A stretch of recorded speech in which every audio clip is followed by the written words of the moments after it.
అందరికీ నమస్కారం. అందరికీ నమస్కారం. ఈరోజు మనం మహాభారతము అనుశాసన పర్వంలో రెండో భాగాన్ని చెప్పుకుందాం. అయితే మొదటి భాగంలో యుధిష్ఠిర మహారాజు ఇట్లు విచారించెను. ఏ పర్వతాలు, నదులు, ఆశ్రమాలు, పుణ్యక్షేత్రాలు మిక్కిలి పవిత్రమైనవిగా భావింపబడును అని భీష్ముడిని అడగడం జరిగింది. అయితే అందుకు సమాధానంగా భీష్ముడు ఏం చెప్పాడో ఈ రెండవ భాగంలో చెప్పుకుందాం. అయితే భీష్ముడు ఇలా బదులిచ్చాడు. ఓ రాజా, గంగా నది ప్రవహించు ప్రదేశం సమస్త పుణ్యతీర్థములలోకి మిక్కిలి పవిత్రమైనది. దాని తీరంలో నివసించు వారెవరైనను మరణించిన పిమ్మట ఉన్నత సద్గతులను సాధించుదురు. గంగలో అస్థికలు కలిపిన వారు మరియు మృత్యు సమయంలో గంగాజలం శరీరంపై చిలుకరింపబడిన వారు నేరుగా స్వర్గమును చేరుకుందురు. పిమ్మట యుధిష్ఠిర మహారాజు ఇట్లు అర్థించెను. పితామహ, గోలోకము గోదాన మహిమను గూర్చి వినదలిచితిని. అందుకు భీష్ముడు ఈ విషయమై ఇంద్రుడు బ్రహ్మదేవుని ప్రశ్నించిన ఒక ప్రాచీన చరిత్రను ఉదహరించెదను. అందులో బ్రహ్మదేవుడు గోలోకం గూర్చి ఇట్లు తెలిపెను. ఇంద్ర, గోలోకములో రోగము, శోకము, కాలము, వార్ధక్యము, అగ్ని వంటివి ఉండవు. ఎవరికీ ఏమాత్రము అమంగళము జరుగదు. అక్కడ సంకల్పము చేతనే కోరికలన్నీ నెరవేరును. కేవలము క్షమాశీలురు, దయాళురు, గుర్వాదేశాలను పాటించిన వారు, అహంకార రహితులకే అక్కడొక ప్రవేశం ఉండును. అక్రమ సంభోగ సంబంధాలు కలిగిన వారు, గురుద్రోహులు, కృతజ్ఞులు, కపటులు, గర్వితులు మనసులో కూడా గోలోకమును దర్శింపలేరు. పిమ్మట భీష్ముడు గోవులు గోదాన మహిమను గూర్చి ఇట్లు తెలిపెను. గోవులు మానవులను ఉద్ధరింపచేసేవి. అవి తమ నేతితో, పాలతో జనుల ప్రాణాలను రక్షించును. పెరుగు, నెయ్యి లేనిదే యజ్ఞహోమాలను నిర్వహించలేము. కనుక గోవులు యజ్ఞాలకు మూలముగా చెప్పబడును. గోవుల కంటెను అధిక పవిత్రమైన వస్తువు ఏదీ లేదు. ఇవి ముల్లోకాలలోనూ పవిత్రములు, పుణ్యస్వరూపములు, సర్వశ్రేష్టములు. గోవులు దేవతల కంటెను కూడా పైలోకాలలో నివసించును. వీటిని దానము చేసిన వారు ఆత్మోద్ధారకులగుదురు. గోవుల యొక్క ప్రతి రోమములోనూ అక్షయ లోకాలు నివసించును. మనస్సులో గోవుల పట్ల భక్తి కలిగి గోదానము చేసి ఆనందించే వారికి, గోవులకు నమస్కరించే వానికి రాజసూయ యాగం నిర్వహించుట వలన కలిగే ఫలముతో సమానమైన ఫలము లభించును. పిత్రార్జితముగా న్యాయముగా లభించిన గోవులను దానము చేసిన వారికి, గోవును దానముగా స్వీకరించి పవిత్ర హృదయముతో దానిని తిరిగి దానము చేసిన వారికి అక్షయ లోకాలు ప్రాప్తించును. న్యాయముగా గోదానము చేసి ఒకరు తమ గత 7 తరాల పితరులను రాబోయే 7 తరాల సంతానమును ఉద్ధరించును. కేవలం గోవులను దానమిచ్చుటే ప్రశంసనీయము కాదు. దానము చేయునప్పుడు పాత్రకాలాలను, గో విశేషాన్ని, గోదాన విధిని, సమయ జ్ఞానాన్ని, బ్రాహ్మణునికి గోవుకు ఉండే అంతరమును ఎరుగవలను. ఈ గోవును ఎక్కడకు తీసుకువెడుతుంటిది, అక్కడ దీనికి ఎట్టి బాధ కలుగురాదనే విషయాలను దృష్టిలో ఉంచవలను. శాస్త్రాధ్యాయము చేయువాడు, శాంతచిత్తుడు, పాపభీతి కలిగినవాడు, జ్ఞాని, గోవుల పట్ల క్షమాగుణం కలవాడు, శరణాగత వత్సలుడు, జీవనాధారం లేనట్టి బ్రాహ్మణుడే గోదానమునకు ఉత్తమ పాత్రుడు. జీవనాధారం లేకుండా బాధపడుతున్న వానికి, బాలింతరాలకు పాలు త్రాగించుటకు, గురుసేవకు, శిశుపోషణకు గోవు అవసరమైన వానికి పాలిచ్చే గోవును దానము చేయవలను. గోవులన్నింటిలోకి కపిల గోవు ఉత్తమమైనది. గోవుకు గడ్డి తినిపించి తృప్తి కలిగించిన పిమ్మట బ్రాహ్మణులకు భోజనాదులతో సంతృప్తిపరచి గోవులను దానము చేయవలను. ఆ గోవుతో పాటు పాలు త్రాగే దూడలు కూడా ఉండవలను.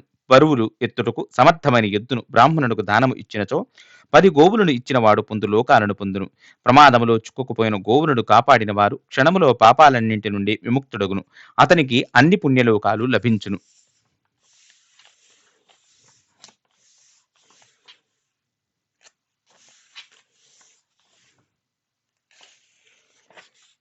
అట్లే గోవును మాంసం కొరకు హింసిస్తే లేక గోమాంసం తినేవారు స్వార్థముతో కసాయికి గోవును చంపమని సూచించిన వారందరూ మహాపాపమునకు గురగుదురు. అంతేకాకుండా గోవు శరీరములో ఎన్ని రోమాలు ఉండునో అన్ని వేల సంవత్సరాలు నరకంలో పడతారు. ఇతరుల గోవును దొంగలించి దానము చేసిన వాడు గోదానము చేసి పొందు పుణ్యమునకు బదులుగా నరకమును అనుభవించును. వైశంపాయనుడు ఇట్లు తెలిపెను. జనమేజయ, భీష్ముడు ఇలా గోదాన మహిమను వివరించి గోవులను ఎన్నడను తిరస్కరించకు అని ఆదేశించెను. పిమ్మట యుధిష్ఠిరుడు అట్లే చేసెను. వెంబట యుధిష్ఠిర మహారాజు ఇట్లు అర్థించెను. పితామహ, నేను స్త్రీ స్వభావం గూర్చి మరింత అధికముగా వినదలచితిని. స్త్రీలు చంచల స్వభావురాలు, అంతేకాకుండా సమస్త ఉపద్రవాలకు మూలముగా కూడా చెప్పబడుతుండురు. అందుకు భీష్ముడు నారదముని గొప్ప సౌందర్య రాశి అయిన పంచచూడ అనే అప్సరసను కలుసుకునే సంఘటనను వివరించెను. నారదుడు ఆ అప్సరసను ఈ విషయంలో సంభాషింపమని కోరగా ఆమె మొదట ఇట్లు బదులిచ్చెను. ఓ ఋషివర్య, నీవు ఇదివరకే స్త్రీల మనోస్వభావమును ఎరుగుదువు కనుక నీవు నన్ను ఈ విషయంలో సంభాషించమని ఎందుకు కోరుతుండేవి? నేను స్త్రీనైనందున నేను స్త్రీల గురించి చెడుగా సంభాషింపవలనని ఆశింపరాదు. అందుచేత ఈ విషయంలో అట్లు తెలుపమనుట ఉచితము కాదు.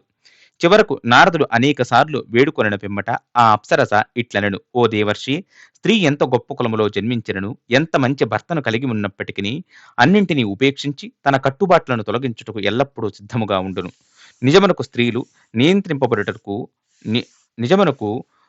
నియంత్రింపబడుటను ద్వేషించుదురు. అదే సమయంలో వారిని మర్యాదపూర్వకముగా సేవింపదలచు ఏ పురుషుడినైనా వారు అభినందించెదరు. ఒక వ్యక్తి అందగాడు లేక అందవికారుడైనను అతడు పురుషుడైనచో స్త్రీ అతని సంపర్కములో సుఖమును అనుభవించుటకు సిద్ధముగా ఉండును. కేవలం అవకాశము లేకపోవటతోనో, బంధువుల భయము చేతనో, మరియు పుట్టుకతో వచ్చిన సిగ్గు చేతనో స్త్రీకి తన భర్త పట్ల విశ్వాసముగా ఉండవలసి వచ్చును. స్వభావరీత్యా స్త్రీలు చంచల స్వభావులు. దానితో వారు ఎల్లప్పుడూ క్రొత్త పురుషుల సంపర్కము కొరకు ఆరాటపడుతుందురు. దానితో వారు కుంటి, గుడ్డి, అందవికారుడు, మూర్ఖుని పట్ల కూడా అభిమానమును చూపగలుగుదురు. ఓ నారద, వాస్తవముగా చెప్పవలనన స్త్రీ స్వభావము మిక్కిలి గూఢమైనది. స్త్రీలు కేవలం ప్రేమానురాగాలతో నియంత్రించబడరు. ఎందుకనగా అగ్నిలో ఎంత నేతిని పోసినను అది సంతృప్తి చెందనట్లుగా స్త్రీలు పురుషుల చేత ఎన్నడూనూ సంతృప్తి చెందరు. అందమైన మరియు ఆకర్షణీయమైన పురుషుని చేత చూచినంతగానే స్త్రీ కాముకురాలై తన భర్తపై కంటెను అధిక ప్రేమను అతనిపై చూపును. ఈ సందర్భములో యుధిష్ఠిర మహారాజు ఇట్లు వ్యాఖ్యానించెను. స్త్రీ అనేక లోపాలను కలిగి ఉన్నప్పటికీ పురుషులు వారి పట్ల తీవ్ర ఆసక్తిని కలిగి ఉందురు. స్త్రీలు ఏదో విశేష మంత్రశక్తిని కలిగి ఉన్నట్లుగా అగుపించును. స్త్రీల బుద్ధి ఎంత సూక్ష్మము మరియు కపటమైనదనగా బృహస్పతి కూడా వారి బుద్ధిని జాగ్రత్తగా పరిశీలించి దౌత్య నీతి శాస్త్రమును రూపొందించినట్లుగా అగుపించును. స్త్రీలు ఎంతటి వంచకులనగా సత్యమును అసత్యముకు వలె మరియు అసత్యమును సత్యముకు వలె కనిపించినట్టు చేయుదురు. గోవులు కొత్త పచ్చిక మైదానాలను, స్త్రీలు క్రొత్త పురుషుల స్నేహమును ఆశించుదురు. దీనినంతటినీ పరిగణించినచో స్త్రీలను ఎలా నియంత్రింపవలను? పురుషుడు స్త్రీలకు గౌరవం చూపినను లేక నిర్లక్ష్యపరిచినను వారు అతని హృదయమును కలవరపరుస్తూ తన ధ్యాసను అతని వైపునకు మరలించును. పురుషుడి చరిత్రలో ఎక్కడైనను స్త్రీ శరీరమును, మనస్సును మరియు పలుకులను నిగ్రహించిన సంఘటనను కలవా? భీష్ముడు ఇట్లు బదులిచ్చెను. ఓ రాజా, నీవు పలికినదంతయు పూర్తిగా సత్యము. స్త్రీకి మించిన అధిక పాపి అయిన జీవి లేదు. స్త్రీ ఒక మాయ, పదునైన చురకత్తి మరియు విషసర్పము. తరువాత భీష్ముడు వివిధ రకాల వివాహాలను గూర్చి వివరించెను. వరకట్న విధానము, వారసత్వం, వర్ణ సంకరము వంటి విషయాలను కూడా వివరించెను. ఈ విధముగా బోధిస్తూ భీష్ముడు ఇట్లు పలికెను. యుధిష్ఠిర, బ్రాహ్మణుడు 3 భార్యలను కలిగి ఉండవచ్చును. ధర్మము కొరకు అతడు భార్యలను పొందినట్లు ఇంద్రియ సుఖం పొందుటకు శూద్రకన్యను కూడా వివాహం చేసుకోవచ్చునని కొందరు చెబుతుందురు. ఏమైనను ఇది నిమ్న ఆచారము. దీనిని పవిత్రముగా పురోభివృద్ధిని సాధింపదలిచే బ్రాహ్మణుడు ఎన్నడూను అంగీకరింపరాదు. 21 సంవత్సరాల యువకుడు 7 సంవత్సరాల బాలికను, 30 సంవత్సరాల పురుషుడు 10 సంవత్సరాల బాలికను వివాహం చేసుకోవలను. బాలిక యుక్త వయస్కురాలైన పిమ్మట కూడా తండ్రి భర్తను ఏర్పాటు చేయకపోయినచో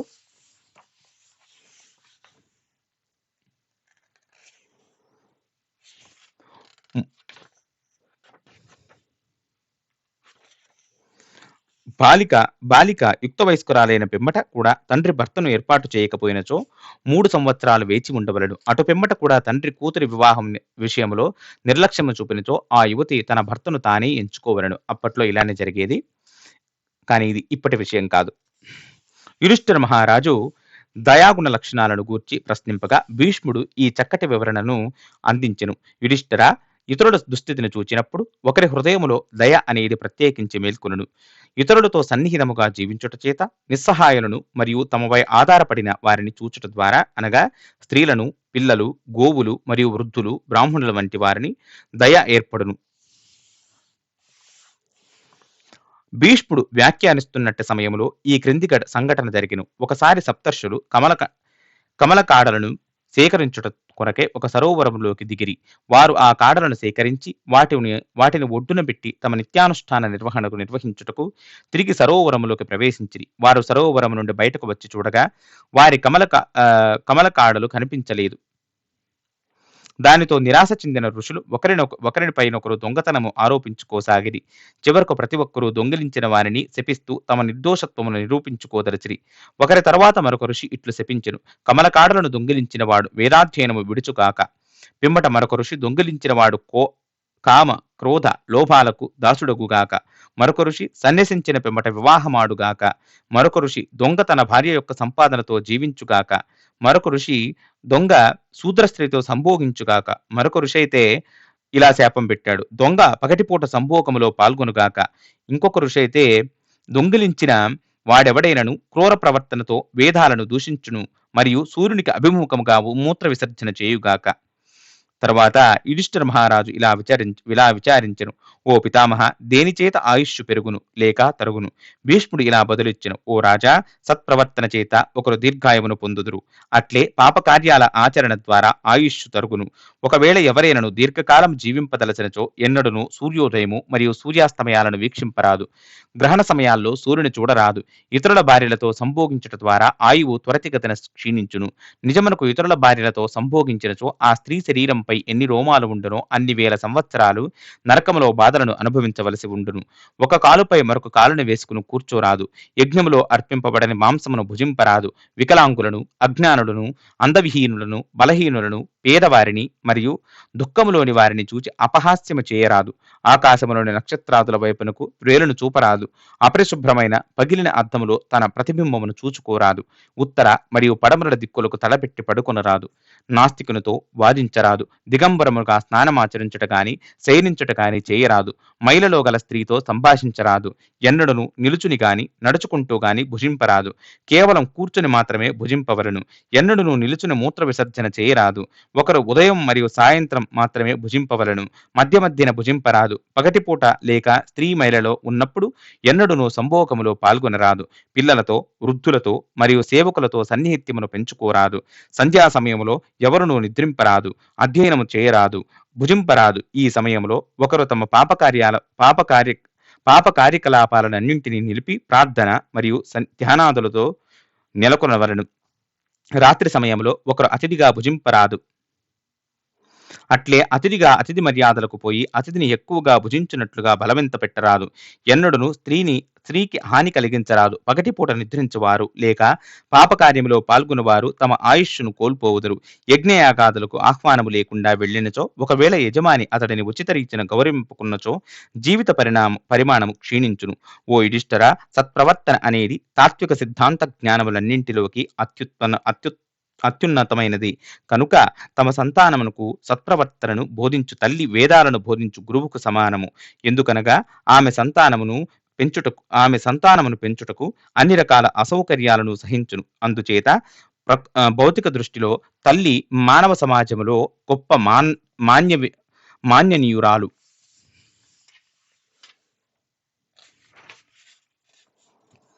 తరువాత యుధిష్ఠిరుడు ఇట్లు అర్థించెను: భీష్మదేవ, మరణ సమయంలో శరీరం విడిచిన ఆత్మ ఎట్టి స్థితులకు గురగును దయచేసి తెలుపగలరు. అప్పుడు భీష్ముడు: ఓ రాజా, చూడుము, బృహస్పతి ఇక్కడకు వస్తుండెను. అతని కంటెను ఈ గూఢ విషయమును వివరముగా తెలుపగలిగేవారు మరొకరు ఉండరు. కనుక నీవు అతడిని ప్రశ్నించము అని సూచించెను. బృహస్పతి ఆకాశము నుండి భీష్ముడు అంపశయ్యపై శయనించిన ప్రదేశమునకు దిగివచ్చుటతో అందరూ అతడిని సాదరముగా ఆహ్వానించుటకు లేచి నిలుచుండిరి. పిమ్మట బృహస్పతి సుఖాసీనుడయ్యెను. దానితో మహారాజు యుధిష్ఠిరుడు ఇట్లు ప్రశ్నించెను: ఓ దేవగురు, జీవాత్మకు నిజమైన సహచరుడు ఎవరు? వస్త్రము లేక మట్టి వంటి ఈ భౌతిక శరీరమును విడిచిన పిమ్మట అతనితో కలిసి ప్రయాణించినదేమిటి? అప్పుడు బృహస్పతి ఇట్లు తెలిపెను: యుధిష్ఠిర, ఒకరు ఒంటరిగా పుట్టును, ఒంటరిగా జీవితములో కష్టాలను ఎదుర్కొంటూ చివరకు ఒంటరిగా కూడా మరణించును. కనుక నిజమునకు ఎవరికిని జీవితంలో ఏ దశలోనూ నిజమైన సహచరుడు ఉండడు. మరణ సమయంలో జీవుని తండ్రి, తల్లి, భార్య, సంతానము మరియు ఇతర బంధువు మిత్రులందరూ అతని శరీరమును ప్రాధాన్యత లేని బండరాతిక వలె ప్రక్కన పెట్టుదురు. కొంత సమయం రోధించి పిమ్మట వారు శవము దగ్గర నుండి ప్రక్కకు వెళ్లి తిరిగి వారి కార్యకలాపాలను ఆరంభించుదురు. కేవలం ఒకరి ధార్మిక మరియు ఆధ్యాత్మిక కార్యములే మరణం పిమ్మట మనలను అనుసరించును. అందుచేత ధర్మము మాత్రమే మానవుని నిజమైన సహచరుడు. ఈ కారణము చేత విఘ్నుడు ధర్మ కార్యాల నిర్వహణను జీవిత లక్ష్యముగా భావించుదురు. ఒకరు ఒకవేళ ప్రమాదవశాత్తు లేక దుస్సాంగత్యము చేతనో ఆ అధార్మిక కార్యాలను చేసినచో దానికి ప్రాయశ్చిత్తపడుతూ తమ తప్పును బహిరంగముగా పవిత్ర బ్రాహ్మణుని ఎదుట అంగీకరింపగలిగినచో అతడు వెంటనే తన సమస్త పాప కర్మ ఫలితముల నుండి విముక్తుడగును. యుధిష్ఠిరునికి ఉపదేశించిన పిమ్మట బృహస్పతి ఆకాశ మార్గమున బయలుదేరి వెళ్లిపోయెను. పిమ్మట యుధిష్ఠిరుడు ఇట్లు పలుకును, ఓ పితామహ, పరమధర్మమేమిటి అని ప్రశ్నించెను. భీష్ముడు ఇట్లు బదులిచ్చెను, రాజా, ఏనుగు పాదముద్రలు ఇతర జీవుల పాదముద్రల కంటెను విస్తారములైనట్లుగా అహింస అనేది అన్ని ధర్మముల కంటెను విస్తారముగా ఉన్నతమై ఉండును. మాంసాహార నిషేధము అహింసకు ఒక మూల స్తంభము. మాంసాహారుడు నరకములో శిక్షణను అనుభవించుతనంతలో వింత ఏమీ ఉండదు. అంతేకాకుండా మాంసాహారుడు మాంసమును తిను హేయమైన అలవాటును త్యజించినచో అతడు గొప్ప పుణ్యమును కూడా ఆర్జించును. అట్టి వ్యక్తి ఇతరులకు కూడా మాంసాహారమును త్యజించమని ప్రచారము చేసినచో అతడు మరణించిన పిమ్మట నరకలోకాలలో ప్రవేశించుట నుండి కాపాడబడును. బద్ధజీవులు మాంసాహారమును రుచికరమైన ఆహారముగా భావించుదరని స్థూలముగా చెప్పవచ్చును. బలహీనులు మరియు బక్క చిక్కిన వారికి, అతిగా సంభోగములో పాల్గొని వారికి, అధిక ప్రయాణము లేక కఠిన శారీరక శ్రమతో అలసిన వారికి మాంసాహారంకు వలె శక్తినిచ్చు ఇతర ఆహారమేది ఉండదు. ఏమైనను తన శరీర మాంసమును పెంపొందించుకున్నట్టుకు ఇతర ప్రాణుల మాంసమును భుజించువాడు క్రూరులలోకి మిక్కిలి క్రూరుడు. అతడిని రాక్షసునుగా పరిగణింపవలను. క్షత్రియులు జింకలను మరియు ఇతర జంతువులను వేటాడవచ్చును, కానీ గోహత్య ఎన్నటికి ఎట్టి పరిస్థితులలోనూ అనుమతింపబడదు. ఓ యుధిష్ఠిరా, క్షత్రియులకు మరియు నిమ్న తరగతుల వారికి మాంసాహారము అనుమతింపబడినప్పటికీ దానిని త్యజించుటయే అత్యుత్తమ ధర్మమగును. ఒకరు జీవహింసకు దూరముగా ఉండువారు, ముఖ్యముగా మాంసాహారమును త్యజించిన వారు, దానికి ఫలితముగా వారు కీంకారణ్యములో ఉన్నప్పటికీ ఇతర ప్రాణుల చేత భయాందోళనలకు గురయ్యే ప్రమాదం ఉండదు. మాంస అను పదములో మాం అనగా మనిషి, స అనగా అతడు, కనుక మాంస అనగా అతడు తినునని అర్థము. మరో మాటలో ఎవరు ఏ ప్రాణిని భుజించుదురో వారిని తరువాత ఆ ప్రాణి భుజించును. జీవహింసకు దూరముగా ఉండుటయే అత్యున్నత ఇంద్రియ నిగ్రహ సూత్రము, ఇతరులకు ఇవ్వగల అత్యంత విలువైన బహుమానం కూడాను. నిజమునకు అహింస జీవితమునకు సంబంధించిన పుణ్యమును మరియు కీర్తిని గురించి 100 సంవత్సరాలు చర్చించినను సరిపోదు. అది విని యుధిష్ఠిరుడు ఇట్లు వ్యాఖ్యానించెను, పితామహ, నిజమునకు ఎవరునూ తమ సుఖములలోను దుఃఖములలోను ప్రాణాలను ఎందుకు విడువదలచరు? ఈ విషయమును గ్రహించుటకు భీష్ముడు ఒక కథను వినిపించెను. అయితే ఆ కథ ఏంటో చూద్దాం. ఒకసారి వ్యాసదేవుడు భూప్రపంచమంతటా సంచరిస్తూ రథాలు మరియు భారీ వాహనాలు నడిచే దారిలో ఒక కీటకం వేగముగా రహదారిని దాటుటను చూచెను. సర్వజ్ఞుడు మరియు ఇతర జీవుల భాషను ఎరిగిన వాడుకుట చేత వ్యాసదేవుడు ఆ కీటకాన్ని ఇలా ప్రశ్నించెను, కీటకమా, నీవు దేని చేత భయపడుతుంటివి? ఇట్లు వేగముగా ఎక్కడకు పరిగెడుతుంటివి? అప్పుడు కీటకము ఇట్లు బదులిచ్చెను, ఓ ఋషి, ఇటువైపు వేగముగా వస్తున్నట్టి వాహన ధ్వనులను విని భయమునకు లోనైతిని. నేను ఆ వాహనమును లాగుతున్నట్టి ఎద్దుల భారీ శ్వాసను కూడా వినగలుగుతుంటిని. మృత్యు భయముతో నేను ఈ రహదారిని వీలైనంత వేగముగా దాటుటకు ప్రయత్నిస్తుంటిని. అది వినిన వ్యాసదేవుడు ఇలా విచారించెను, ఓ కీటకమా, నీ ప్రస్తుత దుస్థితి కంటెను మరణించుటయే మేలు కదా? అందుకు ఆ కీటకము ఇట్లు బదులిచ్చెను, ఓ బ్రాహ్మణ, జీవి ఏ జీవన పరిస్థితిలో పెట్టబడినను, ఏ శరీరమును కలిగినను, అట్టి శరీరములో ఏదైనా ఒక రకమైన ప్రత్యేక ఇంద్రియ భోగ తృప్తిని కలిగి ఉండును. నా పూర్వజన్మలో నేను క్రూర ప్రాపాత్ముడనైన శూద్రుడను, బ్రాహ్మణులను అగౌరవపరిచితిని. ఏమైనను స్వభావరీత్యా నేను లోభము మరియు ద్వేషాలతో నిండి ఉన్నప్పటికీ నేను నా తల్లిని ఎంతో భక్తితో సేవించితిని. అంతేకాకుండా ఒక సందర్భములో బ్రాహ్మణుని కూడా ఆరాధించితిని. అందుకు ఫలితముగా నేను నా పూర్వజన్మ స్మృతిని కలిగి ఉంటిని. దానితో నా పాపపూరితమైన పూర్వజన్మకు పశ్చాత్తాపడుతుంటిని. ఓ ఋషి, దయచేసి నా ప్రస్తుత పరిస్థితిలో సద్గతిని సాధించుటకు నేను ఏమి చేయవలనో బోధింపగలరు.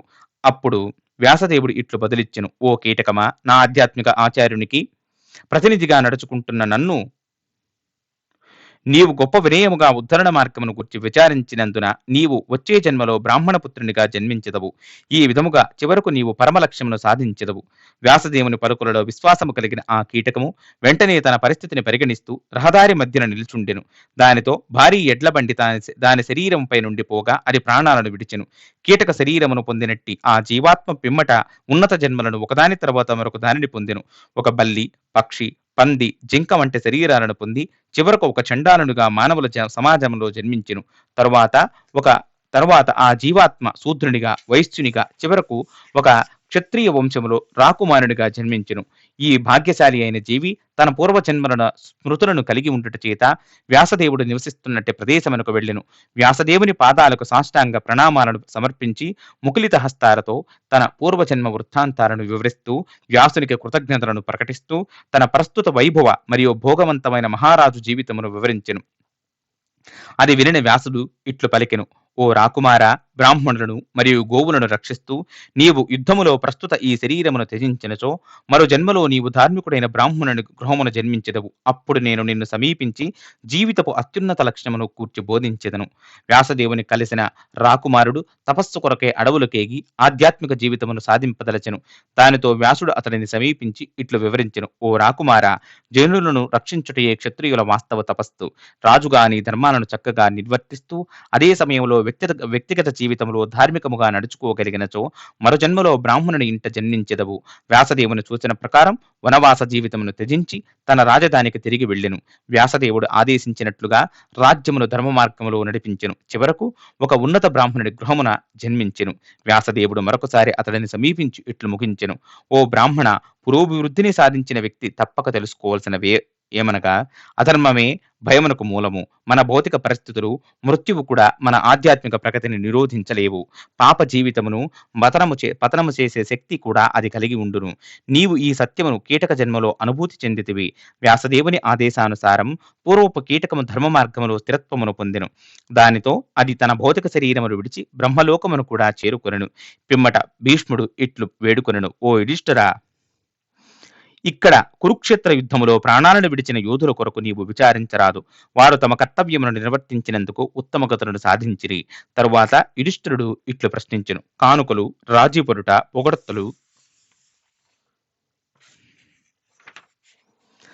పొగడ్తలు వంటి వాటిలో ఏది స్నేహితులను స్వాధీనపరుచుకున్నట్టుకు అధికముగా ఉపయోగపడను? భీష్ముడు ఇట్లు బదులిచ్చెను: అది ప్రత్యేక వ్యక్తిని అనుసరించి ఉండును. కొందరిని కానుకలతోనూ మరికొందరిని ప్రశంసలతోనూ స్వాధీనపరచుకోవచ్చును. భీష్ముని నుండి వర్ణాశ్రమ ధర్మాలను మరియు అనేక రకాల ఊహాతీతమైన ధర్మ మార్గాల గురించి వివరముగా వినిన పిమ్మట మహారాజు ఇట్లు ఉచిత రీతిన ప్రార్థించెను: ఓ పితామహ, దయచేసి ఎవరి నుండి ఈ ధార్మిక సూత్రాలు మరియు విధులు ఉత్పన్నమయ్యేనో తెలియజేయగలరు. ఎందుకనగా దేవాది దేవుడైన శ్రీకృష్ణ భగవానుడు ప్రత్యక్షముగా ఇక్కడ ఉపస్థితుడై ఉన్నందున మీ సుదీర్ఘ ఉపదేశాలను ముగిస్తూ అతని పరమస్థితిని, దివ్య గుణాలను కీర్తించుట ఉచితము. శ్రీకృష్ణ భగవానుని దివ్యనామమును వినిన భీష్మదేవుడు ఎంతగానో ఆనందించెను. నిజమునకు అతని శరీరములో వివిధ పారవస్య లక్షణాలు ప్రకటమయ్యెను. శుద్ధ ప్రేమ చేత భీష్ముని కన్నులు నీరు ప్రవహింపనారంభించెను. రోమాలు నిక్కబొడుచుకును గద్గద స్వరముతో చివరకు ఇట్లు బదులిచ్చును: ఓ యుధిష్ఠిరా, నీవు అన్ని రకాల జిజ్ఞాసల పరమలక్ష్యమును ఎరిగినందుకు సంతోషిస్తుంటిని. ఈ విషయమునకు సంబంధించి పూర్వం ఒక వైష్ణవోత్తముని నుండి వినిన ఒక రహస్యగాథను నీకు వివరించెదను. అది విని నీవు తృప్తి చెందుదు అని విశ్వసిస్తుంటిని. అయితే పూర్వం హిమాలయ పర్వతంపై శివుడు వందలాదిగా తన అందమైన మరియు వికృతమైన గణాలతో చుట్టముట్టబడి ఘోర తపములలో నెలకొనెను. శివుడు ధ్యానస్థితుడై ఉన్నంతకాలం అక్కడ అనేక ఋషులు వేదాలను అధ్యయనము చేస్తూ ఉండిపోయిరి. దానితో ఆ ప్రాంతమంతయు వైదిక మంత్రఘోషతో మారుమ్రోగెను. ఒకసారి ఋషులు శివునికి ప్రణామాలను అర్పించుటకు వెళ్ళినప్పుడు పార్వతీదేవి కూడా అక్కడ ఉండెను. ఆమె తన చేతిలో సమస్త పుణ్యనదుల జలముతో నిండిన ఒక పాత్రను పట్టుకుని ఉండెను. ఆమెతో పాటు శివుని ప్రమద గణముల పత్నులు మరియు నదుల యొక్క అధిష్టాన దేవతలు కూడా ఉండిరి. పార్వతీదేవి నవ్వుతూ వెనుక నుండి శివుని కన్నులను తన చేతులతో పరిహాసముగా మూసెను. కాని శివుని కన్నులు మూయబడగానే లోకమంతటా అంధకారము అలుముకున్నట్టుతో జనుడు తమ ప్రాణాల కొరకు భయపడిరి. మూడవ కన్ను శివుని నుదుటన ఆశ్చర్యకరముగా ఏర్పడగా ఆ కన్ను నుండి భయంకరమైన అగ్ని వెలువబడెను. ఆ అగ్ని లోకములోని అంధకారమును మరో సూర్యునికి వలె పారద్రోలను. అది కూడా మరొక రకమైన భయంకర పరిస్థితిని కలిగించగా శివుడు ఆ భయంకర అగ్నిని పరిసమాప్తము చేయుటతో తిరిగి విశ్వమంతయు ప్రశాంతమయ్యెను. తరువాత శివుడు ఋషులకు సెలవిచ్చెను. కొందరు ఋషులు మరియు సహచరులు అక్కడే ఉండిపోయిరి.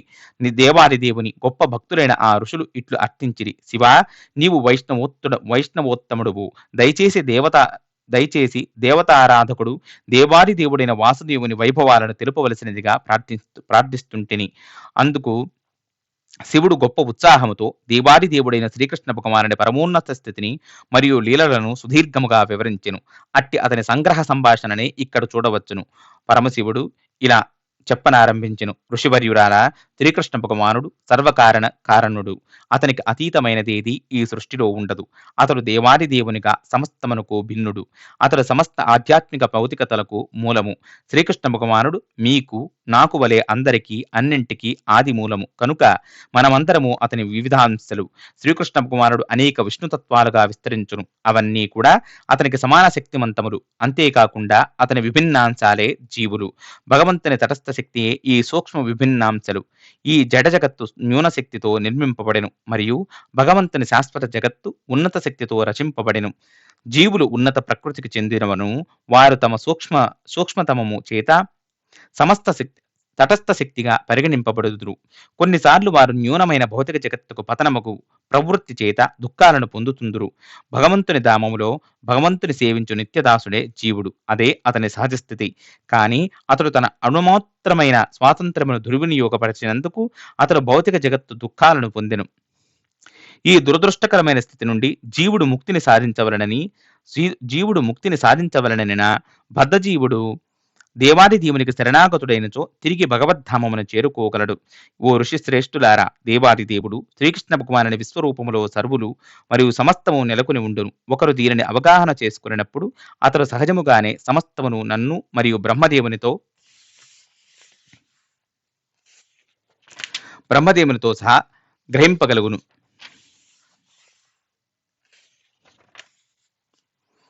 శ్రీకృష్ణ భగవానుని సంతృప్తిపరచుట ద్వారా ఒకరు సహజముగానే దేవతలందరినీ కలుగుదురు. అతడిని దర్శించుట అనగా ఒకరు సహజముగానే సమస్తమును దర్శించుట. కనుక మీరందరూ శ్రీకృష్ణ భగవానుని భక్తిపూర్వకముగా ఆరాధించవలను, తపములను ఆచరించి శుద్ధి కావలను. దానితో అతని వైభవమును గ్రహింపగలుగుదురు. పిమ్మట భీష్ముడు ఇట్లు పలికెను: ఓ యుధిష్ఠిరా, కురుక్షేత్ర యుద్ధములో నీ మిత్రుల మరియు బంధువుల నాశమునకు నీవే కారణమని భావిస్తూ పొందుతున్నట్టి దుఃఖమును ప్రక్కన పెట్టవలను. నిజమునకు అందరూ శాశ్వత కాలము చేత నశింపబడిరి. అది దేవాది దేవుడు ఆదిపురుషుడు అయిన శ్రీకృష్ణ భగవానుని పరమ సంకల్పమును ప్రదర్శించును. రాజా, నీవు భగవంతుని చేతిలో నిమిత్త మాత్రుడు మాత్రమే కనుక నీవు తృప్తి చెందవలను. నిజమునకు ఎవరైనను తమ పరమోన్నత సంక్షేమము పరమ లక్ష్యమునకు పాటుపడతలచినచో అతడు శ్రీకృష్ణ భగవానునికి శుద్ధభక్తుడు కావలను. దీనినంతటినీ వినిన పిమ్మట అక్కడ ఉపస్థితులైన వారందరూ ముకులిత హస్తాలతో శ్రీకృష్ణ భగవానుని వైపునకు తిరిగి తమ మనస్సులలోని శ్రద్ధాభక్తులతో ఆరాధింపసాగిరి. చివరకు దీర్ఘ విరామానంతరము వ్యాసదేవుడు ఇలా సూచించెను: ఓ శాంతను పుత్ర, నీ ఉపదేశాలను వినిన పిమ్మట యుధిష్ఠిరుడు ఇప్పుడు తన మనస్సును తిరిగి స్వాంతనపరుచుకొనెను. అతడిని హస్తినాపురమును తిరిగి చేరుకొనుటకు సెలవు ఇవ్వవలసినదిగా కోరుతుంటిని. అది వినిన భీష్ముడు ఇట్లు పలికెను: యుధిష్ఠిరా, నా భౌతిక మరియు మానసిక బలం క్షీణిస్తుండెను కనుక నా శరీరం విడిచి సమయం వేగముగా ఆసన్నమగుతుండెను. నీ శోకమును పూర్తిగా పక్కన పెట్టమని అభ్యర్థన. అట్లే చివరకు నేను ఈ శరీరమును విడిచు సమయములో నీవు ఇక్కడకు తిరిగి వచ్చుటను మరువరాదు. ధృతరాష్ట్రుడు మరియు గాంధారిని ఎదుట ఉంచుకొని యుధిష్ఠిరుడు, శ్రీకృష్ణ భగవానుడు మరియు సోదరుడు కలిసి బయలుదేరుటకు సిద్ధమయ్యను. ఈ సమయంలో కురుక్షేత్ర యుద్ధములో తనువులు చాలించిన యోధుల భార్యలకు అపార ధనమును వితరణ చేసెను. అటు పిమ్మట కురు రాజధానిలో 50 రాత్రులు గడిచిన పిమ్మట సూర్యుడు ఉత్తరాయణలోకి ప్రవేశించు సమయం ఆసన్నమైనదని మహారాజు గ్రహించెను. దానితో యుధిష్ఠిరుడు హస్తినాపురము నుండి భీష్ముని అంతిమ కర్మల నిర్వహణకు కావలసిన వస్తు సామగ్రితో బయలుదేరెను. శ్రీకృష్ణ భగవానుడు, కుంతీదేవి, ధృతరాష్ట్రుడు మరియు ఇతరులు అనేకులతో కూడి అంపశయ్యపై శయనించి ఉన్నట్టి భీష్ముని సమీపించెను. వారు తమ రథాలపై నుండి క్రిందకు దిగి ముందుగా భీష్మునికి మరియు అక్కడ సమావేశమై ఉన్నట్టి ఋషులందరికీ తమ భక్తిపూర్వకమైన ప్రణామాలను సమర్పించిరి. భీష్ముని ఇతడ ముకులిత హస్తాలతో నిలిచిన యుధిష్ఠిరుడు ఇట్లనెను: ఓ పితామహ, ఇంకనూ నీవు నా పలుకులను వినగలిగితే దయచేసి నన్ను ఆదేశింపగలరు. భీష్ముడు తన కన్నులను తెరిచి గంభీరమైన స్వరముతో ఇట్లనెను: యుధిష్ఠిరా, నేను నిన్ను చూచి ఆనందిస్తున్నాను. అనుభవిస్తుంటిని. నేను ఇక్కడ 58 రాత్రులు గడిపితిని. చివరకు ఇప్పుడు నేను శరీరము విడవవలసిన సమయము ఆసన్నమయ్యెను. పిమ్మట ధృతరాష్ట్రుని వైపునకు తిరుగుతూ భీష్ముడు ఇట్లనెను: ఓ రాజా, యుధిష్ఠిరుడు నీకు ఎల్లప్పుడూ విధేయుడై ఉండునని విశ్వసించుము. అట్లే నీ కుమారుల దుష్ట స్వభావము మరియు ద్వేషమును పరిగణిస్తూ జరిగిన దానిని తలుచుకుని బాధపడరాదు. తరువాత భీష్ముడు తన పూర్తి ఏకాగ్రతను శ్రీకృష్ణుని భగవానుడిపై కేంద్రీకరించెను మరియు తన హృదయపూర్వకమైన ప్రార్థనలను సమర్పిస్తూ భగవానుని ఈ మృత్యులోకమును విడుచుటకు అనుమతింపవలసినదిగా అర్థించెను. అందుకు శ్రీకృష్ణ భగవానుడు ఈ భౌతిక శరీరము విడిచిన పిమ్మట తన పూర్వస్థితిలో వసువుగా తిరిగి నెలకొనునని తన దయాపూరితమైన చిరునవ్వుతో ఆశ్వాసమిచ్చెను. పిమ్మట తన చివరి ఘడియలు సమీపించబోతుండటను గమనించిన భీష్ముడు అక్కడ తన ఎదుట గల వారందరినీ ఆలింగనము చేసుకుని ఎల్లప్పుడూ ధర్మ మార్గములో నెలకొని ఉండవలసినదిగా అర్థించెను. పిమ్మట భీష్ముడు మౌనముగా ఉండెను. తన దృష్టిని తన ఎదుట నిలిచిన శ్రీకృష్ణ భగవానునిపై నిలిపెను. అతడు తన ఇంద్రియాలను అంతర్ముఖము చేసుకొనెను. భౌతిక విషయములన్నింటిపై నుండి తన భౌతిక కార్యాలను నిరోధిస్తూ యోగ విధానముతో తన ప్రాణవాయువును ఊర్ధ్వముఖముగా పయనింపజేయసాగెను. అద్భుతముగా ఏ శరీర భాగముల నుండి ప్రాణవాయువు పైకి పయనించెనో ఆయా అవయవ భాగాలలోని బాణాలు అప్రయత్నముగానే పడిపోతూ ఆ గాయాలు వెంటనే పూడుకుపోయెను. పిమ్మట ఒక్కసారిగా భీష్ముని ప్రాణవాయువు అతని బ్రహ్మరంధ్రము నుండి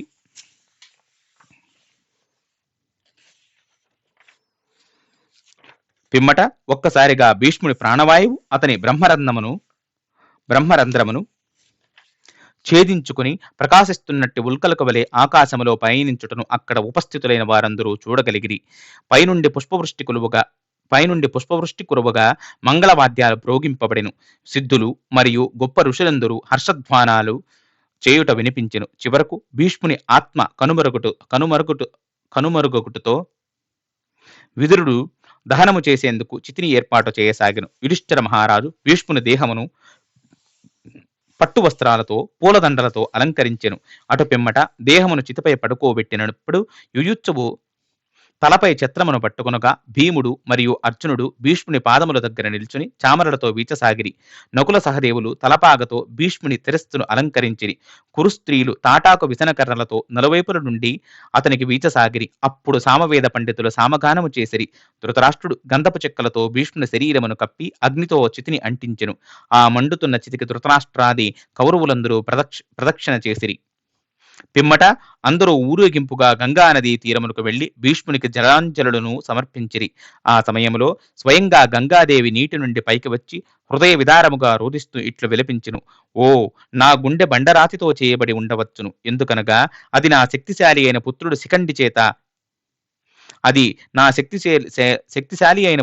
శిఖండి చేత సంహరింపబడుటను చూచినప్పటికీ బ్రద్దలవ్వలేదు. శ్రీకృష్ణ భగవానుడు ఆమె పుత్రుని ఉన్నత స్థితిని గుర్చి ఆశ్వాసనను కలిగిస్తూ గంగాదేవిని స్వాంతనపరచెను. భీష్ముని వధించినది శిఖండి కాదు, అర్జునుడు. అతడు తన సంకల్పానుసారమే శరీరమును విడిచి వసువు రూపాన్ని తిరిగి పొందెను. శ్రీకృష్ణ భగవానుడి పలుకులను వినిన పిమ్మట గంగాదేవి తన దుఃఖమును త్యజింపగలిగెను. పిమ్మట ఆ గంగాదేవిని పూజించిన భగవానుడు మరియు అక్కడ ఉపస్థితులైన వారందరూ ఆవిడ అనుమతితో అక్కడి నుండి బయలుదేరిరి. ఇంతటితో మహాభారతంలోని అనుశాసన పర్వము సమాప్తం.